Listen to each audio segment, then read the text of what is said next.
One major development going on now involves more to do with Rachel Zegler and her attitude towards South Park Studios and Paramount after learning about what they are planning for their upcoming special called the DEI Special. The last time I had the dream, I was walking down the school hallway, and that's when I started to notice that something's wrong. Everyone I cared about has been systematically replaced. And finally, I want to scream, and I'm like, why are they replacing every single character with someone who is diverse? After the failure of Snow White due to Disney CEO Bob Iger and Rachel Zegler, involves more to do with how Bob Iger was recently punished in the most unexpected way possible after the box office nightmare for Disney. What they really mean is they're describing a worldview that hates you. That hates everything America stands for. Imagine this. One savage episode of South Park ignites a firestorm so fierce that it not only torches a beloved remake, but also topples a corporate titan. A company like Disney so up against it. Why? Because it doubled down on DEI. What if I told you that the meltdown over Disney's reimagining of Snow White might have finally led to Bob Iger's exit? Exactly what they're doing. And that is why we hate the diversity, equity, and inclusion casting and writing in movies. In the next few minutes, we're diving into the chaos, the controversy, and the unexpected chain reaction that transformed a nostalgic classic into a modern-day corporate scandal. And I think Snow White has become the pinnacle of this. You know, this is going to go down in history as an asterisk next to Rachel Zegler's name, Rachel Zegler. Stay with us, hit that like button, and subscribe so you never miss an update on this high-stakes drama. What you're about to hear will leave you questioning everything you thought you knew about Hollywood's power players. Now active involves more to do with both South Park Studios and Paramount, and what they recently did toward both Zegler and the Disney company for their Snow White film.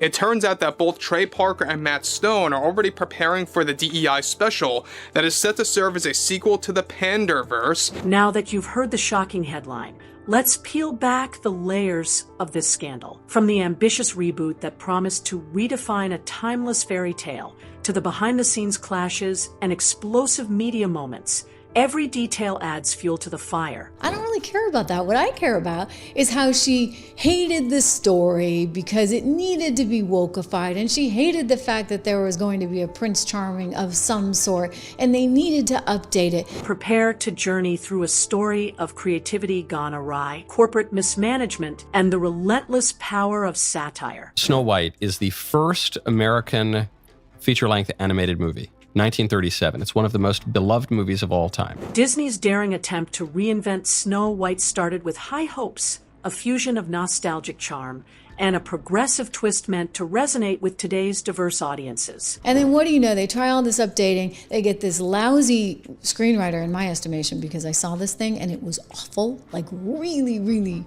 really bad. Early industry buzz hinted at a groundbreaking reinterpretation, a project that promised to blend the magical allure of the 1937 original with fresh, bold storytelling. Even if everything worked perfectly, it would have been almost impossible for this movie to succeed because you're comparing it to one of the most beloved films of all time and a truly groundbreaking movie. However, as production unfolded, the glitter faded to reveal a far more troubled tale. The reboot was designed to bridge generations by infusing classic characters with modern perspectives. And there was no tension, there was no drama, there was like nothing in that set. All it was an empty movie. Instead, creative visions collided, leading to a chaotic production that left critics and longtime fans reeling. Reported internal conflicts, coupled with drastic script changes and casting choices that some found controversial. Our rights are on the line, folks. Bitch! The right to buy Cosby rights. sweaters? Come on. That's the face Go of a vote blue. serial killer. And if you disagree with this sentiment, just hit the unfollow button. Turned what should have been a celebratory homage into a case study of mismanagement. Ticket sales plummeted almost as soon as the film hit theaters, and social media erupted with scathing reviews and heated debates. So Disney is another company that's been in hot water. They've been in a downward spiral. spiral. This isn't just about a failed film. It's about a miscalculation so profound that it threatened the very soul of a legendary brand. And if you think that's the end of the story, brace yourself for what comes next. You don't particularly see people who, look like me or are me playing roles like that. So it was definitely, when it got announced, White! He wasn't a stalker, by the way. Thing that was like trending on Twitter for days because all of the people were angry. Beneath the bright lights of Hollywood, what really transpired behind closed doors was nothing short of a powder keg waiting to explode. At the center of this brewing storm was lead actress Rachel Zegler. When people say woke, what they really mean is they're describing a worldview that hates you, that hates everything America stands for. A young star whose once promising image became the focal point of intense scrutiny. Reports from anonymous insiders painted a picture of escalating tension on set. It's no longer 1937, and we absolutely wrote a Snow White. That laugh. That is not going to be saved by You the wrote prince. it? She's not going to be saved by the prince, and she's not going to be dreaming about true love. She's dreaming about becoming the leader she knows she can be. Allegedly, Rachel's frustration with improvised lines, particularly those by her co-star, disrupted key scenes, prompting last-minute rewrites, and, as some claimed, even the excision of entire sequences. Right, we're talking about ultra-far leftists, people who believe that men and women are a figment of your imagination, that your money is not your own, that your family is not your own, and that your country is not your own. That's what woke means. At a high-profile industry event, the palpable hostility between her and her co-star became a symbol of the deep-seated chaos that was slowly unraveling the project. The original cartoon came out in 1937, and very evidently so. There's a big focus on her love story with a guy who literally stalks her. Say it louder so your other eye can hear you. Imagine a split screen. On one side, a meticulously rehearsed scene meant to evoke Disney magic. On the other, a volatile backstage brawl that no one could have predicted. This internal discord wasn't confined to whispers behind the scenes. A completely spineless, feckless prince buys his swimsuits at Target. It's helpful to be able to tuck. And Snow White is Snow Brown. Now, I don't have a problem with the fact that she's brown. I'm just saying everything about this has to be changed when it doesn't really need to be changed. Every cancellation of a promotional event and each abrupt rescheduling fed the public's growing sense of mystery and dismay. When fans began connecting the dots between these off-camera clashes and the film's dismal performance, the drama took on a life of its own. It was supposed to come out like a year and a half ago, and then we went after them so hard because of their variety of ridiculous sins that they actually went into full-scale reshoots on Snow White when we announced that we had a competitor. Critics, in a mix of disbelief and outrage, debated whether Rachel's public demeanor and the production's overall mismanagement was to blame. Some even argued that her outspokenness was the tipping point. I also like how Disney doesn't have any new ideas. It's like, Right. What have we done before that's worked? Let's do that again. Yeah. Turning an already turbulent production into a full-blown scandal. The atmosphere was charged with tension as insiders hinted that the very foundations of Disney's famed creative process were being challenged. It was the first animated film that had the kind of Disney magic that had depth, that had absolute, it was riveting. And it's based, of course, on a Brothers Grimm story. Just when it seemed the internal chaos had peaked, South Park struck with a parody that would magnify the controversy to unprecedented levels. Known for its unflinching humor and razor-sharp satire, the animated series released an episode that took no prisoners. It just takes a beloved movie and makes it much more boring and much less realistic. The movie is really, really bad. In this installment, a hyperbolic caricature of Rachel Zegler, a figure painted as a tempestuous diva, caught in an endless loop of tantrums both on and off the set. And this started with the movie star Rachel Zegler, who I believe would be categorized as a loudmouth dope. The response was instantaneous and explosive. Within hours, social media lit up with memes, retweets, and viral hashtags as the episode's biting humor resonated with viewers. The satire didn't just mock the film's missteps. But the primary suffering is being sent in by my company to watch a children's movie as a single man, like 2 p.m. on a Thursday. That was the first part that was a little bit weird, but I was basically the only person in the theater. It encapsulated the collective outrage of an audience that felt betrayed by the reimagining of a beloved classic. Picture this. One moment, viewers are laughing at the absurdity of the parody. The next, they're sharing it as a rallying cry against corporate mismanagement. As an actor, you don't get to dictate anything. You don't get to dictate if a film actually happens. You don't get to dictate when it is shot, how it is shot, if you can ever speak about it to the public. You are simply just there to show up and say your lines and look the way they want you to look. The South Park roast quickly became more than just a humorous jab. It turned into a cultural touchstone, symbolizing the public's frustration. The backlash was so powerful that it threatened to eclipse any remaining hopes for the film's success. Very few people wanted to see this. Even the little kids who like Disney movies, even they don't seem to be turning up in droves for the movie because the movie is really, really bad. And amid this digital maelstrom, whispers of a corporate shakeup began to surface. Some insiders even speculated that the growing public anger was the catalyst for the ultimate fallout at Disney's upper echelons. God forbid a woman dream about true love. We're all just sitting around here, maybe I could be president one day. I hate men, I just want to be president. That screams Disney princess. Oh my God, I'm literally getting enraged. Once again, I feel like I'm back in 2022. But here's where things go from bad to catastrophic. If you thought a cartoon roast was the peak of this scandal, think again, because what happened next didn't just shake the internet. It shook Disney's entire executive tower. You're not going to believe how deep this goes. And so I've got some bona fides here on being fair. The movie was absolutely terrible. As the controversy escalated, the ripple effects were felt all the way to Disney's boardroom. Bob Iger, once hailed for his steady leadership, found himself under a relentless barrage of criticism. Yeah, the entire film's about a love story.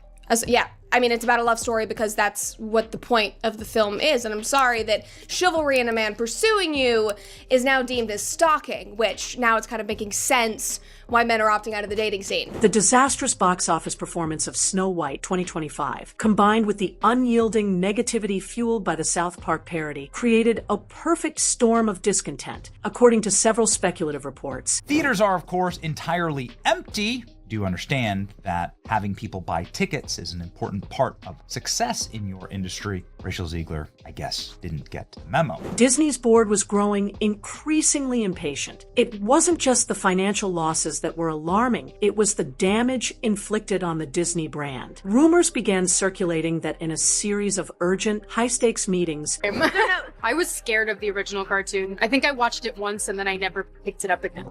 I watched it for the first time in probably 16, 17 years. The board was forced to confront the harsh reality. The combination of creative missteps and public outcry had rendered Iger's leadership untenable. At this point, you might be on the edge of your seat, wondering how a figure as venerable as Iger could fall from grace so swiftly. Decided to film herself in a theater totally empty, giggling, tee-hee-heeing with total glee. Look at this. Look at this face. Though officially unconfirmed, whispers of Iger's exit sent shockwaves through the industry. The notion that a titan could be toppled by what many dismissed as just a movie highlighted a larger truth. In today's digital era, every misstep is magnified, and no one is immune to the court of public opinion. On the original production, I was scared of it. Oh, it was so weird. It was the stalker. Like, I feel like if you are taking on the most iconic Disney role ever,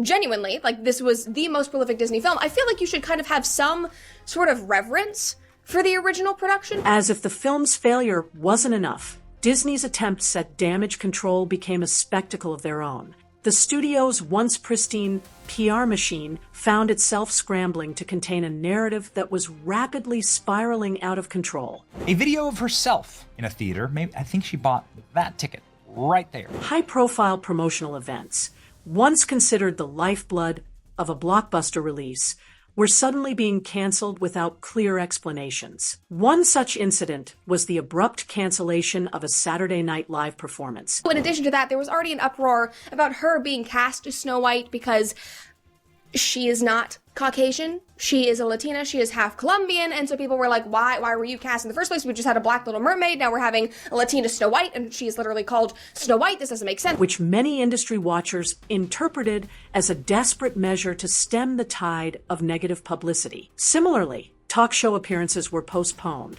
with scheduling conflicts cited as the reason, a thinly veiled attempt to avoid further controversy. Look at this. Look at this face. What can be said about this level of narcissism here? Inside sources suggested that these cancellations were not mere coincidences. Instead, they reflected a corporate strategy driven by fear. Fear that any more public appearances by the lead actress might only fan the flames of an already volatile situation.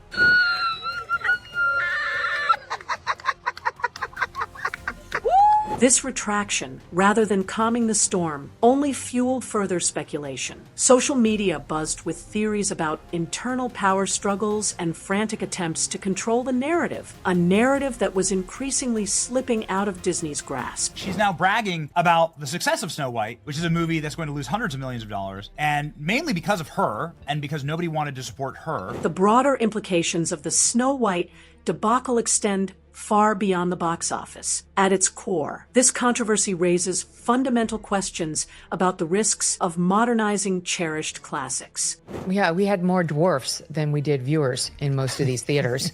And as you know, there were no dwarfs other than some CGI weird generated version of them. The film's radical departure from the beloved 1937 original ignited a fierce debate. Should beloved narratives be left untouched?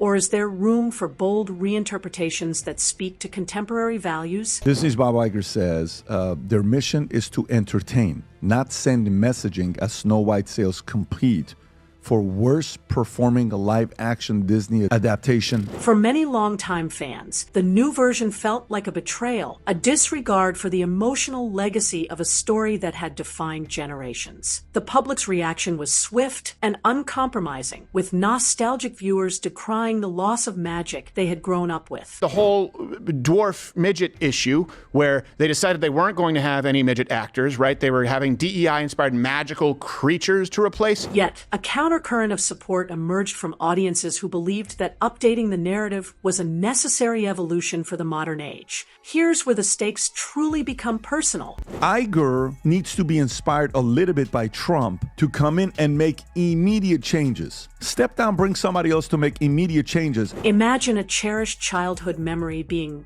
remolded beyond recognition. That's the emotional divide at the heart of this controversy. The fallout from the film's failure became a rallying cry, a stark reminder that even giants like Disney must tread carefully when reimagining the past. You know, I don't need your business. You know what? Maybe Disney does. Maybe you're a tool, you're a pawn in this film. You didn't write it, you didn't direct it. You have nothing to do with the creation of Snow White. Right. You should shut up and do the job. As the debate raged on, it became clear that this was not just about a single film. It was a moment of reckoning for Hollywood, a call to balance innovation with respect for tradition, and a lesson in the powerful, often unpredictable impact of public sentiment. Infusing messaging is not what we're up to, Iger said. We need to be entertaining. His comments were likely aimed at critics like Peltz. With the dust settling on this tumultuous saga, all eyes are now on Disney's next move, the departure of a leader as iconic as Bob Iger, even if only speculative at this point, has left a gaping void at the top of the company. And now as Disney desperately tried to do a PR spin job in the final months to make it look like Rachel Zegler is actually likable, it ultimately was a complete failure. Industry experts warn that the new leadership will face an uphill battle in rebuilding trust, not only among die-hard Disney fans, but also within an industry that now watches every decision with heightened skepticism. Now, if there's one thing to be gleaned from this, it's actually the sheer quality of the negative reviews. So let me read you some quotes. It says, I paid nothing to watch the trailer, but I want my money. Oh, that's nice. Nice job.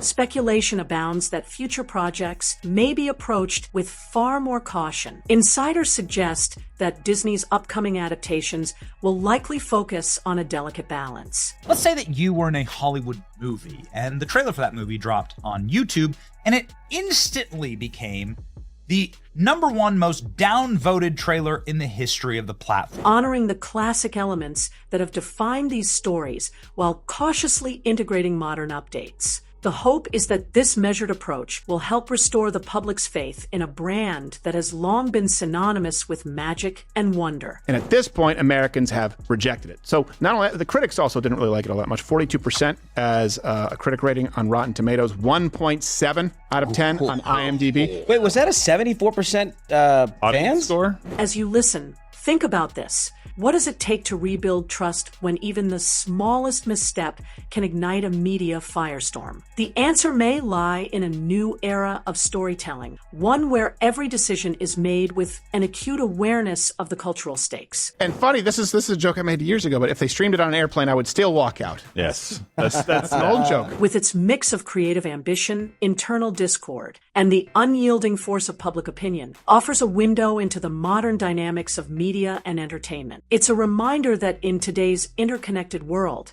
And I will look forward to her not getting cast in any more movies for a long time until she actually does learn something about humanity and humility. the line between blockbuster and disaster can be as thin as a tweet and just as volatile. So, what does this all mean for the future of film and corporate leadership? So we'll guarantee no employment for little people while getting rid of this other component that warranted CGI. It was the worst decision they could possibly make. The Snow White debacle, punctuated by the fierce backlash from audiences and the scathing parody from South Park, serves as a stark reminder. Even the most storied brands can be undone by a single miscalculated move. So, I mean, this woman has clicked every box. And just for cherry on top at the end, she gave an interview last week talking about how they were basically a bunch of white supremacists on the set of West Side Story. From the creative clashes on set to the relentless media firestorm, has been a lesson in the precarious balance between tradition and innovation. As rumors of executive shakeups and internal strife swirled, one thing became painfully clear. Disney has been so careful and controlling for a long time as far as